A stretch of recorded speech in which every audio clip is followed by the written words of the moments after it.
محترم حاضرین، اللہ تبارک و تعالی نے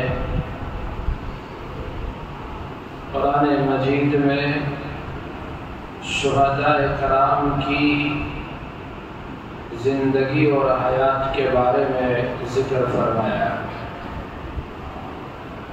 ارشاد فرمایا کہ جو لوگ اللہ کے راستے میں شہید ہوتے ہیں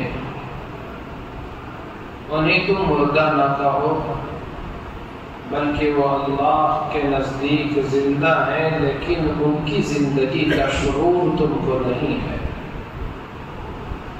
محرم الحرام کا یہ مہینہ جیسے ہی آتا ہے ہم کو ایک عظیم قربانی حضرت سیدنا امام حسین رضی اللہ عنہ کی یاد آتی ہے۔ یہ وہ عظیم الشان قربانی ہے اور آپ کی یہ ایسی شاندار شہادت ہے جس کی خوشخبری پہلے سے ہی رسول اکرم صلی اللہ علیہ وسلم کو دی جا چکی تھی۔ اور یہ محرم کا یہ مہینہ اور اس کی فضیلت یہ مستقل الگ عنوان ہے کہ محرم کے مہینے کے بارے میں رسول اکرم صلی اللہ علیہ وسلم نے ارشاد فرمایا، رمضان کے روزوں کے بعد اگر کسی مہینے کے ایام کے روزے کی فضیلت ہے تو وہ محرم الحرام کے روزے کی فضیلت ہے۔ ایک حدیث میں آیا کہ محرم کے ایک دن کا روزہ 30 دن کے روزوں کے برابر ہے، اور 10ویں محرم الحرام کا جو روزہ ہے سرکار دو عالم فخر بنی آدم رحمت للعالمین صلی اللہ علیہ وسلم نے ارشاد فرمایا، انی احتسب علی اللہ ان یکفر السنۃ التي قبلها، کہ عاشورہ محرم یعنی محرم کی 10ویں تاریخ کا روزہ مجھے اللہ کی ذات پر یہ امید ہے، بھروسہ ہے کہ اس روزے کے بدلے ایک سال کے گناہوں کا کفارہ ہو جائے۔ تو کتنی فضیلت ہے محرم الحرام کی 10ویں تاریخ کے اس روزے کی، اور اس کی فضیلت کئی واقعات سے بھی معلوم ہوتی ہے، تاریخی واقعات جو محرم کی 10ویں تاریخ کو پیش آئے، جیسا کہ حضرت آدم علیہ السلام کی تخلیق کا واقعہ کہ اللہ تبارک و تعالی نے محرم کی 10 تاریخ کو سیدنا آدم علیہ السلام کو پیدا فرمایا، یعنی ہم سب کے باپ ابو البشر کو اللہ پاک نے جو بنایا پیدا کیا وہ محرم کی 10ویں تاریخ تھی۔ اور بعض روایتوں میں آیا کہ عاشورہ محرم ہی کو اللہ پاک نے زمین و آسمانوں کو پیدا کیا، اور اسی دن جب دنیا میں حضرت آدم تشریف لائے تو یہ 10ویں محرم الحرام کا عظیم دن تھا، اور جس دن حضرت آدم علیہ السلام کی توبہ کو اللہ پاک نے قبول فرمایا وہ بھی محرم کی 10ویں تاریخ تھی، عاشورہ محرم تھا۔ تو اللہ پاک نے توبہ کی قبولیت کے لیے، آدم کی پیدائش اور تخلیق کے لیے، زمین و آسمان کو بنانے کے لیے جس دن کا اللہ پاک نے انتخاب فرمایا وہ محرم الحرام کی 10ویں تاریخ کا دن تھا۔ اسی طرح حضرت نوح علیہ السلام کے زمانے میں لوگوں نے بت پرستی کا بہت زیادہ ان کے زمانے میں زور تھا، لوگ بتوں کی پوجا کیا کرتے تھے۔ حضرت نوح سے پہلے جو نیک لوگ دنیا میں تھے ان لوگوں کی تصویریں لوگوں نے بنائی، ان لوگوں کی مورتیاں پتھروں میں انہوں نے تراشے، راستوں کے درمیان میں چوراہوں پر ان مورتیوں کو نصب کر دیا۔ پہلے ابتدا میں لوگ حضرت نوح سے پہلے صرف ان مورتیوں کی کہ ان مورتیوں کو دیکھ کر اپنے بڑوں کو یاد کرتے اور ان کے مطابق زندگی گزارنے کی کوشش کرتے، لیکن جیسے جیسے دن گزرتے گئے، زمانہ بیتتا گیا، نسل در نسل لوگ بدلتے گئے، یہ بعد میں آنے والے لوگوں نے دیکھا کہ ان کے بڑے چوراہوں پر رکھی ہوئی مورتیوں کی تعظیم کرتے تھے، تو انہوں نے سمجھا شاید ان کی تعظیم کرنا ہمارے دین کا حصہ ہے، اور ان کے سامنے جھک جانا، ہاتھ جوڑنا ہمارے مذہب کا حصہ ہے۔ تو اس طرح بعد میں آنے والوں نے وہ ان مورتیوں کی پوجا شروع کر دی، اللہ کے ساتھ ان کو بھی انہوں نے شریک ٹھہرایا، اللہ کے ساتھ انہوں نے ان کو بھی خدا سمجھ لیا، کسی کا الگ خدا تو کسی کا الگ خدا، اس طرح سے بت پرستی کا جو سلسلہ چل پڑا۔ حضرت نوح علیہ السلام نے لوگوں کو روکا، سمجھایا، اے لوگوں ایک ہی ذات ہے جو پوجا کیے جانے کے قابل ہے، عبادت کے لائق ہے، اس کی عبادت کی جانی چاہیے۔ لوگوں نے حضرت نوح علیہ السلام کی بات کو نہ مانا۔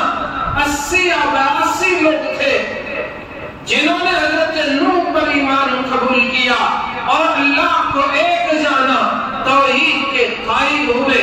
باقی تمام کی تمام قوم نے حضرت نوح علیہ السلام کا مذاق اڑایا، طرح طرح کی باتیں ان پر کسی، تانے دیے۔ حضرت نوح کو اللہ کی طرف سے حکم آیا، اے نوح آپ کشتی تیار کریں۔ حضرت نوح علیہ السلام نے کشتی تیار کی۔ دنیا میں حضرت نوح علیہ السلام نے جو کشتی تیار کی تو اس پر ان کی قوم کے لوگوں نے مذاق اڑایا، نہ پانی ہے اور نہ ہی ایسی کوئی ضرورت ہے کشتی کی، آپ یہ کیا تیار کر رہے ہیں؟ اور مختلف قسم سے ان کو پریشان کیا گیا، تکلیفوں سے دوچار کیا گیا۔ حضرت نوح علیہ السلام کے سامنے رب کا حکم تھا، اللہ کا فرمان تھا، انہوں نے کشتی کو تیار کیا۔ پھر اللہ تبارک و تعالیٰ سے انہوں نے دعا کی، اے اللہ میری قوم کو میں دعوت دیتا ہوں، جتنا انہیں قریب بلاتا ہوں وہ اتنا ہی مجھ سے دور بھاگتے۔ رب انی دعوتہم جہارا، اے اللہ میں نے بآواز بلند میں ان کو دعوت دی اور آہستہ آہستہ بھی میں نے ان کو اپنے قریب کرنے کی کوشش کی۔ اے اللہ جتنا میں انہیں بلاتا ہوں یہ لوگ اپنی انگلیوں کو کانوں میں ٹھوس لیتے ہیں، وہ مجھ سے بات کرنا نہیں چاہتے، وہ میری بات سننا پسند نہیں کرتے۔ اے احکم الحاکمین، اے میرے اللہ یہ لوگ، میں نے ان کو کہا فَقُلْتُ اسْتَغْفِرُوا رَبَّكُمْ، تمہارے رب سے نا امید نہ ہو، مایوس نہ ہو، تمہارا پروردگار، تمہارا رب تم اس سے معافی مانگو تم کو معاف کر دے گا۔ فَقُلْتُ اسْتَغْفِرُوا رَبَّكُمْ إِنَّهُ كَانَ غَفَّارًا يُرْسِلِ السَّمَاءَ عَلَيْكُمْ مِدْرَارًا وَيُمْدِدْكُمْ بِأَمْوَالٍ وَبَنِينَ۔ یہ اللہ تبارک و تعالیٰ اگر تم نے اس سے استغفار کی، معافی مانگ لیا، اللہ تمہارے گناہوں کو بھی معاف کر دے گا۔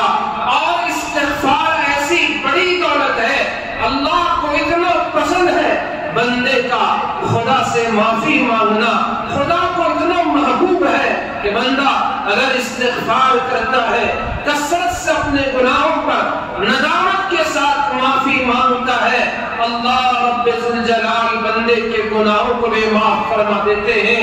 بندے نے اگر دن کے اجالے میں گناہ کیے ہوں، پروردگار ان کے گناہوں کو بھی معاف کر دیتا ہے، اور رات کے اندھیرے تاریکی میں کیے ہوئے گناہ اللہ ان کو بھی بخش دیتا ہے۔ مجمع میں، تنہائی میں، جانے انجانے میں چھوٹے بڑے گناہ جب بندہ اپنے گناہوں کا اقرار کرتا ہے، اللہ رب ذوالجلال کے سامنے گڑ گڑاتا ہے، آنسوں کو بہانے کی کوشش کرتا ہے، اس کی اس کوشش میں آنسوں سے ایک مکھی کے سر کے برابر بھی قطرہ نکل پڑتا ہے۔ رسول اکرم صلی اللہ علیہ وسلم نے ارشاد فرمایا کہ پروردگار اس کے تمام گناہوں کو معاف کر دیتا ہے، چاہے اس کے گناہ سمندر کے پانی کے برابر کیوں نہ ہو جائے، بارش کے قطروں کے برابر یا اس سے زیادہ کیوں نہ ہو جائے، درختوں کے پتوں سے زیادہ کیوں نہ ہو جائے۔ اللہ رب ذوالجلال استغفار کی برکت سے، گناہوں پر ندامت اور شرمندگی کی برکت سے ان تمام گناہوں کو معاف فرما دیتے ہیں۔ کیسا رحیم، کیسا کریم، کتنی بندوں سے محبت کرنے والا، 70 ماؤں سے زیادہ ہر بندے سے محبت کرنے والا خدا، ہر ایک کی مشکل کو آسان کرنے والا، ہر ایک کی ضرورت کو پورا کرنے والا، پھر بھی اس کی نافرمانی بندہ کرے اور اس پر اللہ سے معافی چاہے، اللہ اس کو معاف فرما دیتے ہیں۔ اتنا ہی نہیں، وَيُمْدِدْكُمْ بِأَمْوَالٍ وَبَنِينَ، اللہ رب ذوالجلال استغفار کی برکت سے معافی مانگنے کے عوض اللہ پاک بے اولادوں کو اولاد سے نواز دیتے ہیں۔ تنگست ہے، مالی پریشانی ہے، استغفار کرو، وہ اس کی برکت سے مالی پریشانی، تنگستی کو اللہ دور کر دے گا، مالی فراوانی ہوگی، اس کی تمام ضرورتوں کو اللہ پورا کر دے گا۔ اگر بارش نہیں ہو رہی، قوم نے استغفار کیا، اللہ رب ذوالجلال بارش کو نازل فرما دیتے ہیں، اور اللہ تبارک و تعالیٰ نے قرآن مجید میں فرمایا کہ جب تک قوم اللہ سے معافی مانگتی رہے، اس وقت تک اللہ کا کوئی عذاب قوم پر نازل نہیں ہوتا۔ گناہوں کا ہو جانا یہ تو ہوتا ہی ہے، انسان ہے، کبھی خطا ہوتی ہے، کبھی غلطی ہوتی ہے، کبھی بھول ہو جاتی ہے، کبھی جان بوجھ کر انسان غلطی کر بیٹھتا ہے، لیکن احکم الحاکمین کے سامنے گڑ گڑانے والے، معافی مانگنے والے، توبہ کا دروازہ کھٹکھٹانے والوں کے لیے اللہ نے اپنے توبہ کے دروازے کو کھول رکھا ہے۔ وہ چاہتا ہے یا ایھا الانسان ما غرک بربک الکریم، وہ ہمیں پکار کے کہہ رہا ہے اے انسان، تجھے تیرے رب کریم کے بارے میں اس چیز نے دھوکے میں ڈال دیا ہے، یا یہ تیری جوانی تجھے رب سے دور کر دی ہے، یا تیری زندگی، تیرا عیش و آرام، تیری دولت اور تیرا یہ مال، تیرا یہ منصب اور یہ تیرا عہدہ اور تیری یہ ذمہ داری اور یہ ساری چیزیں، بیوی بچوں کا جھمیلا، تیری تجارت اور تیرا کاروبار، تیری زراعت اور تیری مزرعت، کیا تجھے تیرے رب سے دھوکے میں ڈال دیا ہے؟ جی نہیں، یاد کر الذی خلقک، اسی نے تو تجھے پیدا کیا ہے، فسواک، اور ٹھیک ٹھیک پیدا کیا ہے۔ یاد کر تیرے رب کو اس سے دور نہ جا، اس کی رحمت کے قریب آ جا، اس کی رحمت تیرے لیے کھلی ہوئی ہے، دن رات تیرے اوپر برس رہی ہے، اس کی رحمت اس کے غصے پر غالب ہے۔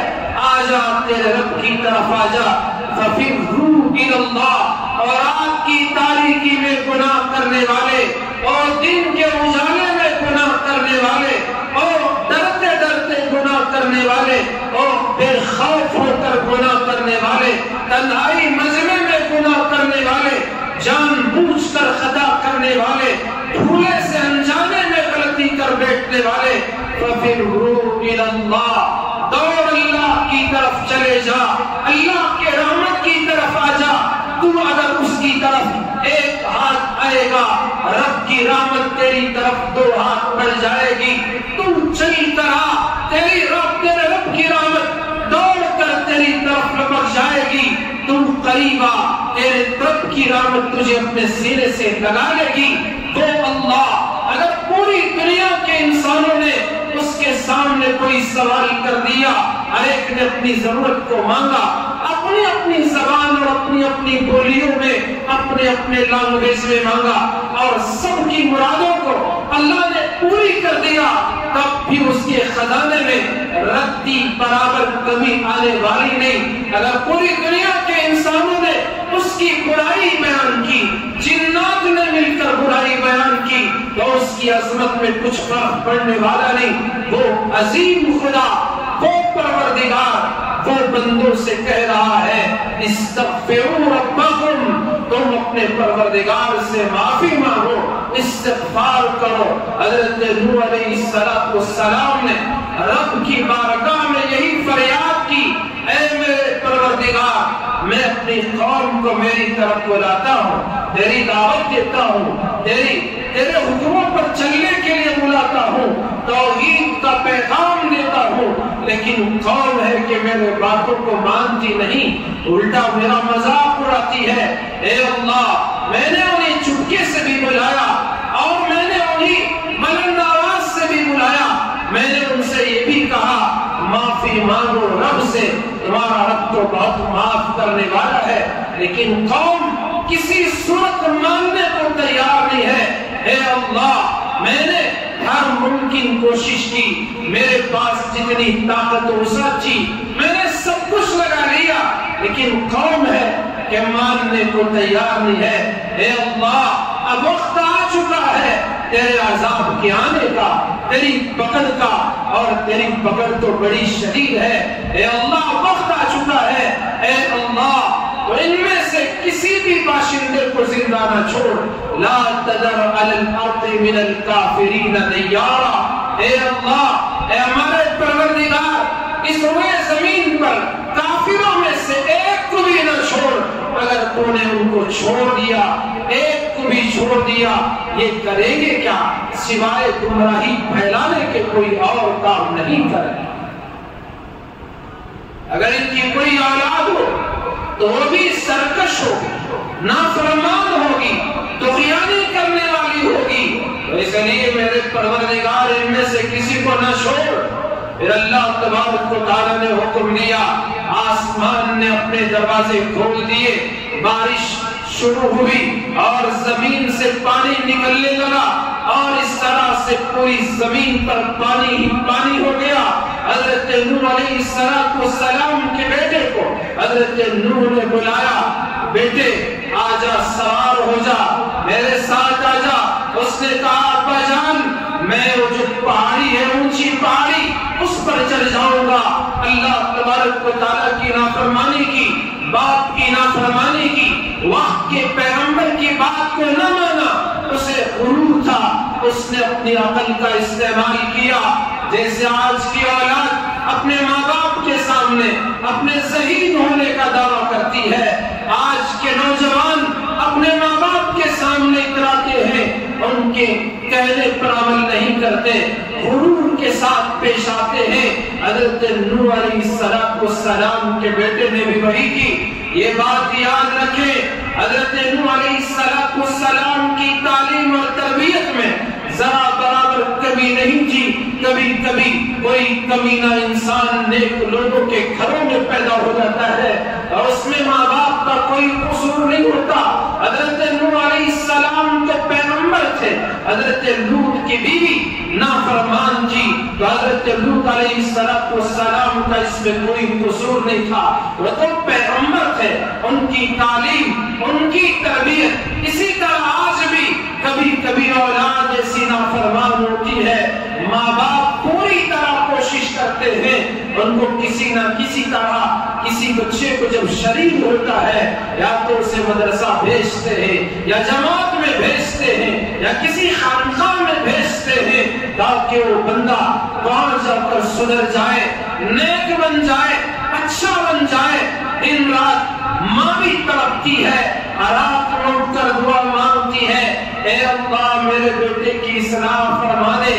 باپ بھی دعا مانگتا ہے، کوشش پر کوشش کرتا ہے، باوجود اس کے کوئی نافرمان، جو اصلی نافرمان ہے وہ ذاتی طور پر اس کے اندر وہ نافرمانی کا مادہ کوٹ کوٹ کر جو بھرا ہوا ہے، تو اس کی وجہ سے وہ نافرمانی پر اتر آتا ہے، اس کی طغیانی، اس کی سرکشی، پھر جہنم کی آگ ہی اس کو ختم کرتی ہے۔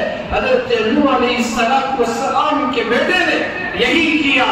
حضرت نوح کی تربیت میں خدا کی قسم، جو باپ، جو نبی پوری قوم کے لیے رو رہا ہو، پوری قوم کے لیے تڑپ رہا ہو، پوری قوم کی فکر کر رہا ہو، یا اس کے گھر میں پلنے والے بیٹے کی وہ فکر نہیں کرتے، خدا کی قسم وہ سب سے زیادہ ان کی بھی فکر فرماتے ہیں لیکن نافرمانی فطرت میں داخل ہو چکی تھی، سرشت میں داخل ہو چکی تھی۔ اس نے کہا اے اللہ، اے نوح، میں پہاڑی پر چڑھ جاؤں گا، پانی مجھ تک نہیں پہنچے گا، میرا کچھ نہ بگڑ پائے گا۔ لیکن اللہ تبارک و تعالیٰ رہتی دنیا تک مثال قائم کر دینا چاہتے ہیں کہ کسی کی اولاد ہو جانے کی وجہ سے خدا کے عذاب سے بچ نہیں سکتے۔ خدا کے عذاب اور اس کی پکڑ سے بچنے کے لیے اللہ کے حکموں کو ماننا پڑے گا، وقت کے پیغمبروں کی سننا پڑے گا، اطاعت کرنا ہوگا، ان کی فرما برداری کرنا ہوگا، تبھی جا کر تمہارا بیڑا پار لگے گا، تمہارے لیے کامیابی تمہارا مقدر بنے گی۔ اس لیے وقت کے نبیوں کی بات کا ماننا یہ اہم اور انتہائی ضروری ہو جاتا ہے۔ تو میرے بھائیوں، وہ اس وقت بھی لوگوں نے حضرت نوح کا مذاق اڑایا تھا، ان کے پیٹھ پیچھے بھی پلاننگ کی، ان کے منہ کے سامنے بھی توہین کی، بے عزتی کی۔ کچھ لوگ آج بھی اسی نقش قدم پر چلتے ہیں کہ وہ وارثین انبیاء کی بے عزتی کرتے ہیں، توہین کرتے ہیں، اور کبھی پیچھے تو کبھی سامنے ان کی توہین کرتے ہیں۔ یاد رکھیں آپ کا اس میں نقصان ہے، اس میں وارثین انبیاء کا، علماء کا کوئی نقصان نہیں ہے۔ غرض میرے بھائیوں، حضرت نوح علیہ السلام نے جو بددعا کی اللہ نے قبول فرمائی، اس کا انجام کیا ہوا، کس نتیجے پر وہ پہنچے کہ وہ سیلاب آیا، حضرت نوح کے بیٹے کو بھی اس سیلاب نے اپنے اندر کر لیا۔ تو حضرت نوح علیہ السلام ان کے ماننے والے کشتی میں سوار تھے، یہ کشتی تیرتی رہی، اور اس کے بعد میں جب یہ طوفان تھما، سیلاب ٹھہرا، تو جس وقت جودی پہاڑی پر حضرت نوح علیہ السلام کی کشتی رکی، تو وہ دن محرم الحرام کی 10ویں تاریخ کا دن تھا، عاشورہ محرم کا دن تھا۔ تو اس طرح سے یہ طوفان کے تھمنے کا دن بھی ہوا۔ اسی طرح حضرت ابراہیم علیہ السلام اللہ کے خلیل بنائے گئے، اللہ کے خلیل ہونے کا انہیں لقب ملا، تو وہ 10ویں محرم الحرام کا دن تھا۔ حضرت ابراہیم کی قوم کے لوگ بھی بت پرست تھے، بتوں کی پوجا کرتے تھے، ان کا سارا خاندان بت بنانے والا تھا۔ حضرت ابراہیم نے انہیں سمجھایا، لوگوں بت تمہارے نفع نقصان کے مالک نہیں، اے لوگوں چاند سورج اور ستارے نفع اور نقصان کے مالک نہیں، بلکہ نفع نقصان کے مالک ذات ہے، تو وہ اللہ کی ذات ہے، وہ پروردگار کی ذات عالی وقار ہے، وہ سب کچھ ہے، اسی کی عبادت کی جانی چاہیے۔ قوم نے نہیں مانا، اسی پر ڈٹے رہے، بحث ہوئی، مباحثہ ہوا، بالآخر حضرت ابراہیم علیہ السلام کو آگ کے حوالے کرنے کا فیصلہ ہوا، آگ میں ڈالنے کا فیصلہ ہوا۔ روایتوں میں آتا ہے جس دن لوگوں نے انہیں آگ میں ڈالا اور اللہ تبارک و تعالیٰ کی طرف سے آگ کو حکم ہوا، یا نار کونی بردا و سلاما علی ابراہیم، اے آگ ابراہیم پر تو ٹھنڈی بن جا، سلامتی والی بن جا۔ وہ بھی محرم الحرام کی 10ویں تاریخ کا دن تھا۔ حضرت اسماعیل علیہ السلام کی پیدائش کے بارے میں ہے کہ وہ بھی محرم کی 10ویں تاریخ کو پیدا ہوئے۔ حضرت یونس علیہ السلام کو مچھلی کے پیٹ سے جو رہائی ہوئی، تو وہ بھی محرم کی 10ویں تاریخ کا دن تھا۔ حضرت موسیٰ علیہ السلام کو اللہ تبارک و تعالیٰ نے جلیل القدر پیغمبر بنا، اللہ سے وہ ہم کلام ہوتے، اللہ سے بات کرتے۔ وَكَلَّمَ اللَّهُ مُوسَىٰ تَكْلِيمًا، اللہ نے موسیٰ سے براہ راست گفتگو کی۔ ایک تو ہے جبرائیل کے واسطے سے گفتگو، پیغمبروں کے پاس آنا، اللہ کا حکم پہنچنا۔ حضرت موسیٰ علیہ السلام کو اللہ پاک نے اللہ کا کلیم یعنی اللہ سے بات کرنے کا وہ خوبصورت مادہ رکھا تھا۔ کیا اللہ کی حکمت بھی دیکھیں، اس کی قدرت بھی دیکھیں۔ دنیا میں اچھے سے اچھے بولنے والے آئے، جن کی زبانوں میں رکونت نہیں تھی. حضرت موسیٰ علیہ السلام جب اللہ پاک نے انہیں حکم دیا اے موسیٰ جاؤ فرعون سے گفتگو کرو اور انہیں اللہ کی دعوت دو, اسے اللہ کی طرف بلاؤ. حضرت موسیٰ علیہ السلام نے رب کی بارگاہ میں فریاد رکھی اے اللہ تو جانتا ہے میری زبان میں رکونت ہے, اس لیے میرے خالہ زاد بھائی ہارون کو میرے ساتھ بھیج دے, تو مجھ سے زیادہ فصیح بولنے والا ہے. میرے رب کی شان دیکھے, کسی کی زبان میں رکونت رکھے اور پھر وہ خود سے بات کرنے والا اسے بنا دے, اسے کلیم ہونے کا شرف بخش دے.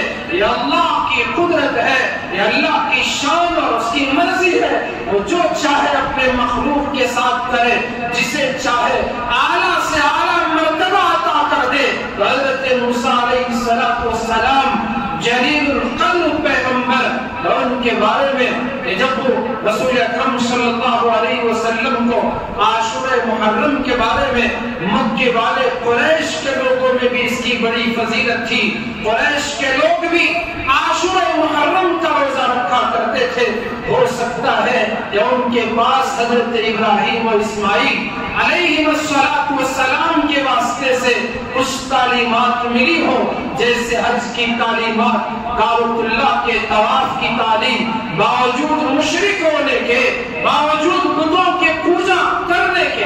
کچھ تو تعلیمات حضرت ابراہیم و اسماعیل علیہ السلام کی ان مکے والوں کے پاس, اس سرزمین عرب کے باشندوں کے پاس موجود تھی. انہی میں سے وہ لوگ محرم کے 10ویں تاریخ کا روزے کا اہتمام کرتے تھے. سرکار دو عالم محمد عربی صلی اللہ علیہ وسلم بھی اپنے مکی زندگی میں جب آپ مکہ مکرمہ میں تھے تب آپ نے 10ویں محرم الحرام کے روزے کا اہتمام کیا, لیکن کبھی آپ نے اپنے ساتھیوں کو 10ویں کا روزہ رکھنے کا حکم نہیں دیا جب تک آپ مکہ مکرمہ میں. اور آپ مدینہ منورہ تشریف لے گئے اور وہاں لوگوں سے پتہ چلا کہ یہود اس دن روزہ رکھتے ہیں, اور یہ بات معلوم ہوئی یہودیوں کے روزہ رکھنے کی وجہ کا علم ہوا کہ ان کے روزہ رکھنے کی وجہ یہ تھی کہ یہ لوگ حضرت موسیٰ علیہ السلام اور بنو اسرائیل جو فرعون کے تشدد کا شکار تھے, جن پر فرعون اور فرعونی قبطی لوگ, مصر کے لوگ ان پر تشدد کیا کرتے تھے, ان کو تکلیف دیا کرتے تھے, پریشان کیا کرتے تھے. اس طرح ان کی قید سے لوگ آزاد ہوئے. فرعون اور فرعون کا لشکر موسیٰ علیہ السلام اور ان کے سپاہیوں کا, ساتھیوں کا پیچھا کرتا ہوا آیا. سامنے دریا, پیچھے فرعون کا لشکر. حضرت موسیٰ علیہ السلام کے ساتھیوں نے جب یہ منظر دیکھا انہوں نے کہا انا لمدرکون, اے موسیٰ آج کیا ہو گیا, ہم تو گرفتار کر لیے جائیں گے, ہم تو سپڑ گئے, ہم تو پکڑے جائیں گے. پیچھے فرعون اور اس کا ہتھیاروں سے لیس لشکر ہے, اور سامنے دریا, اور یہ گھاٹے مارتی ہوئی موجیں, اور یہ پانی آگے بڑھے ڈوب کر مر جائیں گے, رک جائے تو ادھر فرعون ہمیں ختم کر دے گا, کیا کرے, اب تو پکڑے گئے.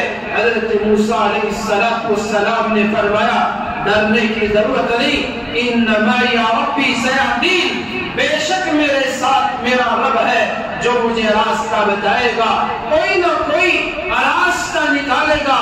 میرے رب کی قسم, جو اللہ پر توکل کرنے والے لوگ ہیں, اللہ پر بھروسہ کرنے والے لوگ ہیں, جن کا یقین اللہ کی ذات پر ہوتا ہے, جن کا بھروسہ خدا کی ذات پر ہوتا ہے, اللہ تبارک و تعالی وَمَن يَتَوَكَّلْ عَلَى اللَّهِ فَهُوَ حَسْبُهُ, اللہ ان کے لیے کافی ہو جاتا ہے. اللہ بندے سے پوچھتا ہے أَلَيْسَ اللَّهُ بِكَافٍ عَبْدًا, کیا اللہ اے میرے بندے کیا میں تیرے لیے کافی نہیں ہوں. میرے رب کی قسم, ہر مشکل سے نکالنے والا وہ اللہ ہے, ہر تنگی کو دور کر کے کشادہ کر دینے والا وہ اللہ ہے, پریشانی کو دور کرنے والا وہ اللہ ہے. جہاں نکلنے کے کوئی راہ نہ ہو, نکلنے کا راستہ بنا دینے والا میرا آپ کا خدا ہے. حضرت موسیٰ علیہ السلام نے فرمایا میرے ساتھ میرا خدا ہے، اس کی مدد ہے، سیہدین وہ راستہ دکھائے گا، وہ میری رہبری اور رہنمائی کرے گا۔ حضرت موسیٰ علیہ السلام کو اللہ نے حکم دیا موسیٰ تمہارے ہاتھ میں جو لاٹھی ہے آپ اس کو پانی پر مارے۔ حضرت موسیٰ علیہ السلام نے ویسا ہی کیا۔ حضرت موسیٰ کے ساتھ 12 قبیلے بنو اسرائیل کے تھے، اللہ نے اس پانی میں 12 راستے نکال دیے۔ موسیٰ اور موسیٰ کے ساتھی پیغمبر علیہ السلام کے ساتھی ان راستوں میں گزرنے لگے۔ یہ اللہ کی طاقت ہے، پانی اور اس میں راستے بنا دینا اور اس کو لمحوں میں راستوں کی شکل دے دینا، یہ اللہ کی قدرت ہے۔ وہ موسیٰ علیہ السلام کے ساتھیوں نے کبھی پانی مانگا، حضرت موسیٰ کو اللہ نے حکم دیا موسیٰ اپنا عصا سامنے والے اس چٹان پر مارو۔ جیسے ہی مارا اللہ پاک کے حکم اور قدرت سے اس چٹان سے 12 چشمے پانی کے جاری ہو گئے۔ پتھروں سے پانی کے چشمے جاری کر دینے والا اور پانی سے راستے نکال کر پار لگا دینے والا میرا اور آپ کا خدا ہے۔ میرے بھائیوں اللہ پر بھروسہ پیدا کرو، اللہ پر توکل پیدا کرو، اور وہ اللہ کی ذات ہی ہے جو بھروسے کے قابل ہے۔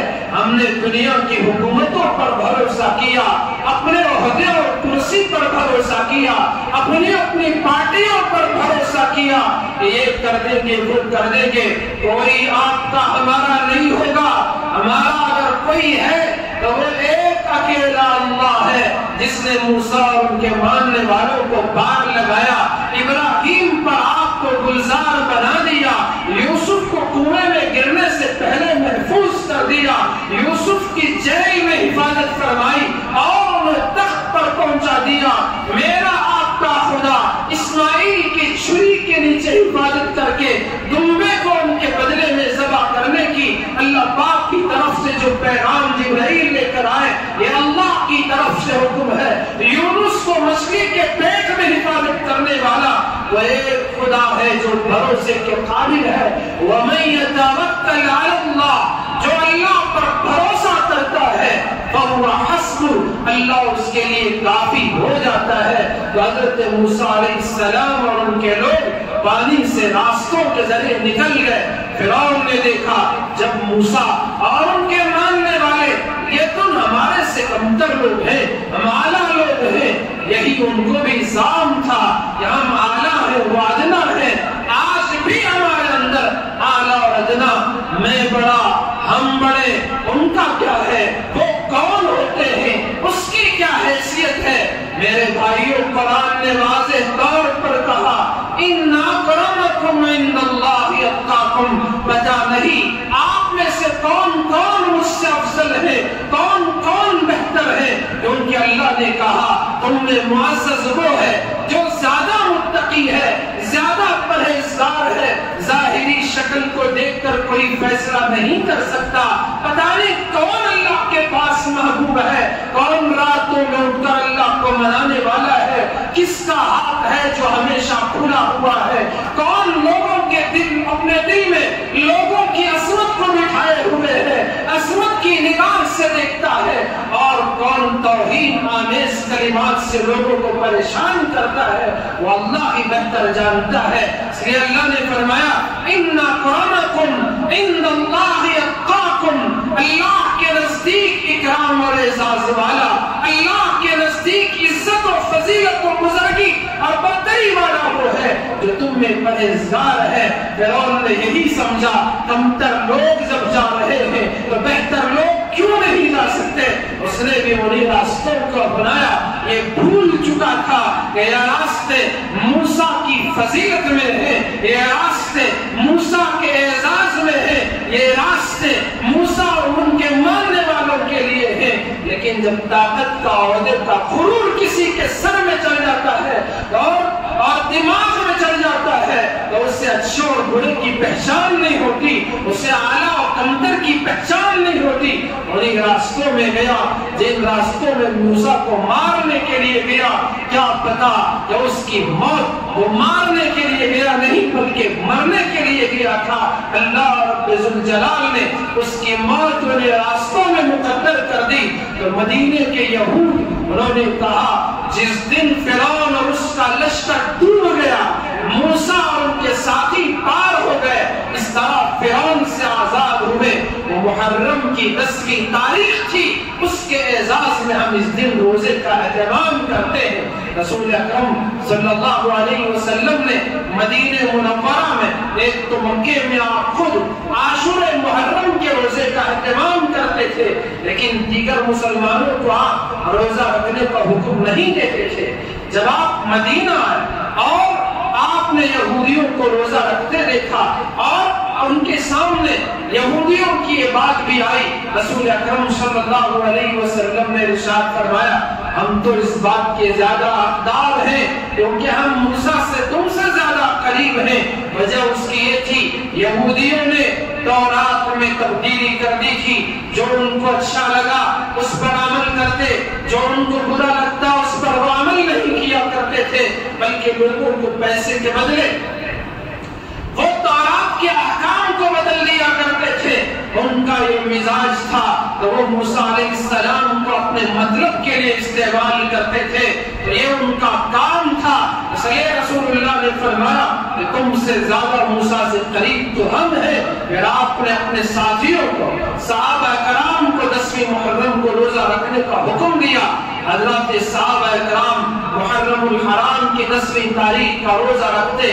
روایتوں میں آیا کہ جب تک رمضان کے روزے فرض نہ ہوئے، محرم کی 10ویں تاریخ کا روزہ فرض تھا، اور جیسے رمضان کے روزے فرض ہو گئے، یا ایھا الذین آمنوا کتب علیکم الصیام کما کتب علی الذین من قبلکم لعلکم تتقون۔ جب رمضان کے روزے فرض ہو گئے، پھر عاشورہ محرم کے روزے کی فرضیت ثابت ہو گئی، پھر وہ روزہ فرض نہ رہا، لیکن اس کے باوجود رسول اکرم صلی اللہ علیہ وسلم بھی روزہ رکھتے اور صحابہ کرام بھی روزہ رکھا کرتے تھے، کہ ان کے حضور نے ارشاد فرمایا انی احتسب علی اللہ ان یکفر السنۃ التي قبلها۔ محرم کی 10ویں تاریخ کے روزے کی برکت مجھے اللہ کی ذات پر یہ امید ہے کہ پچھلے 1 سال کے گناہوں کا کفارہ بن سکتا ہے۔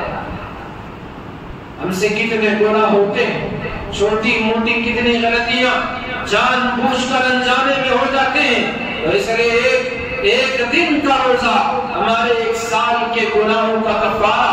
ہاں جو گناہ کبیرہ ہے ان کے لیے معافی شرط ہے، توبہ شرط ہے۔ آپ اللہ سے معافی مانگے، کیونکہ 10ویں محرم کو حضرت آدم علیہ السلام کی توبہ بھی قبول ہوئی، جو جنت کے پھل کے کھانے سے ان کو منع کیا گیا، لیکن شیطان کے فریب نے بالآخر وہ جنت کے وہ پھل، ممنوع درخت کا پھل انہوں نے کھا لیا۔ پھر وہ جنت سے زمین پر اتارے گئے، پھر اللہ پاک کے حضور انہوں نے معافی مانگی اور اللہ سے بار بار گڑ گڑاتے رہے، آیت کریمہ کی تلاوت کرتے رہے اور اللہ سے معافی مانگتے رہے۔ جس دن ان کی توبہ قبول ہوئی تو وہ بھی محرم کی 10ویں تاریخ تھی، تو اس لیے گناہوں سے معافی بھی مانگے اور روزے کا اہتمام بھی کر لیں، اور اس کی وجہ سے ہمارے گناہ معاف ہو سکتے ہیں۔ اللہ تبارک و تعالیٰ معاف فرما دیتے ہیں، وہ معافی کو پسند کرتے ہیں۔ انک عفو، اللہ کی ذات تو عفو ہے، معاف کرنے والی ہے، تحب العفو، معاف کرنے کو پسند کرتی ہے۔ اور اس لیے میرے بھائیوں، اللہ سے معافی بھی مانگے اور روزے کا اہتمام بھی کریں۔ تو روزہ 1 رکھیں یا 2-3 رکھیں، اور اس کے لیے محرم الحرام کے پورے مہینے کے بھی روزے رکھ سکتے ہیں۔ حدیث پاک میں آیا ہر دن کا روزہ 1 مہینے کے روزے کے برابر ہے محرم الحرام کے۔ اسی طرح محرم کے 10ویں تاریخ کا روزہ 1 سال کے گناہوں کا کفارہ ہے، اور اس لیے حضرت ابن عباس رضی اللہ تعالیٰ عنہما فرماتے ہیں کہ رسول اکرم صلی اللہ علیہ وسلم کو بتایا گیا، یا رسول اللہ، یہود 1 دن کا روزہ رکھتے ہیں اور بہت سی خرافات بھی کرتے ہیں، اور اس لیے رسول اللہ صلی اللہ علیہ وسلم نے 9 ہجری میں آپ نے فرمایا ایک کام کرے، اگلے سال اگر میں رہوں تو 9ویں کے ساتھ ایک اور روزہ، 10ویں محرم کے ساتھ ایک اور روزے کا بھی اہتمام کر لوں گا۔ اتفاق ایسا ہوا کہ آپ اس دن اگلے سال آپ موجود نہ تھے، آپ کی دنیاوی حیات اللہ پاک نے اس پہ پردہ ڈال دیا، اپنے پاس بلا لیا۔ اس لیے علماء نے بتایا ایک روزے کے بجائے 2 روزے رکھ لیے جائیں، 10 اور 9 کا، یا 10 اور 11 کا، یا 3 روزے رکھ لیے جائیں، 9، 10 اور 11 کا۔ اگر کسی کے اندر اور طاقت و ہمت ہے، کثرت سے اور روزے کا اہتمام کریں۔ تو ایک روزے جیسے عبادت، اس میں اللہ کے رسول نے فرمایا کہ اس میں بھی یہود کی مخالفت کرو۔ وہ 1 روزہ رکھتے ہیں تو میری امت کے لوگوں تم 2 روزے رکھو، کیونکہ یہود سے مشابہت نہ ہو، ان کے جیسا تمہارا عمل نہ ہو۔ یاد رکھیں آج مسلمان غیروں کے نقش قدم پر چل رہا ہے، انہی کے جیسا لباس اختیار کر رہا ہے، انہی کے جیسا چال ڈھال اپنی بنا رہا ہے، انہی کے جیسی گفتار اور افطار میں فخر محسوس کر رہا ہے۔ مسلمانوں، آج ہم نے اپنے بالوں کا اسٹائل، ہیئر اسٹائل غیروں جیسا بنایا۔ چھوٹے چھوٹے بچے، ہمارے ان بچوں کے بال دیکھیں، ان کے بالوں کو دیکھ کر ہمیں شرم محسوس ہوتی ہے۔ ان کے پینٹ اور ان کے شرٹ اور ٹی شرٹ کو دیکھیں، اور نوجوان انہیں داڑھی منڈانے پر فخر محسوس ہوتا ہے، اور اسی کے ساتھ انہیں اپنی عزت سمجھ میں آتی ہے۔ وہ اللہ کے بندو، اللہ نے کہا عزت اللہ کے ہاتھ ہے، عزت تو اللہ نے رسول کو عطا کی ہے، عزت تو اللہ نے ان مومنین کو دیا ہے جو مومن اللہ اور اس کے رسول کی اطاعت کرتے ہیں۔ میری آپ کی عزت اللہ کے حکموں پر عمل کرنے میں ہے، میری آپ کی عزت رسول اکرم صلی اللہ علیہ وسلم کی اطاعت و فرما برداری، آپ کے نقش قدم پر چلنے میں ہے، میری آپ کی عزت صحابہ کرام کے اتباع میں ہے، میری اور آپ کی عزت تابعین کے راستے پر چلنے میں ہے، میرے اور آپ کی عزت غوث اعظم کے دامن کو تھامنے میں ہے، خواجہ اجمیری کے دامن کو تھامنے میں ہے، میری آپ کی عزت ان اولیاء کرام کے نقش قدم پر چلنے میں ہے، ان کی سیرت کو اپنانے میں ہے۔ ہم زبان سے کہہ لیں، لاکھ بھی کہہ لیں کہ ہم تو ان کے دامن کو اپنے ہاتھوں سے تھامنے والے ہیں، اور یہ دعوے اور دم جتنا بھی بھر لیں، لیکن ہم نے راستہ غیروں کا چن رکھا ہے۔ وائے ناکامی، ہماری تو ناکامی ہے، ہماری تو یہ غفلت اور یہ بن بولے ان اولیاء کی مخالفت، خدا نہ کرے ہمیں کہیں جہنم رسید نہ بنا، ہمارا ٹھکانہ جہنم میں نہ کرے۔ رسول اکرم صلی اللہ علیہ وسلم حضرت ابن عباس فرماتے ہیں عاشورہ محرم کا روزہ رکھو، لیکن وخالف الیہود، یہود کی مخالفت کرو، ان کی مخالفت میں 1 دن کا پہلے یا دوسرے دن کا روزہ ساتھ میں ملاؤ۔ اور پھر محرم الحرام کی 10ویں تاریخ ہے جس میں سیدنا امام حسین رضی اللہ تعالیٰ عنہ کی شہادت کا واقعہ بھی پیش آیا۔ حضرت سیدنا امام حسین رضی اللہ عنہ اور ان کے ساتھ جو مکاری، جو دھوکہ بازی، فریب کاری جس طرح سے کی گئی، آج پوری دنیا میں وہ مثال ہے۔ ان مکاروں پر آج بھی لعنت بھیجی جاتی ہے جنہوں نے مکاری سے امام حسین کو شہید کیا تھا۔ حضرت امام حسین کی شہادت اور ان کی وہ جرأت و بہادری و دلیری جو انہوں نے باطل کے سامنے سینہ سپر ہونے کو تو گوارا کیا، لیکن سر جھکانے کو تیار نہ ہوئے، سر کٹا تو دیا، سر جھکانے پر تیار نہ ہوئے، اور اپنے نانا کی امت کو پیغام دیا، میری نانا، میرے نانا کی امت کے لوگوں، جب کبھی موقع آ جائے تمہارے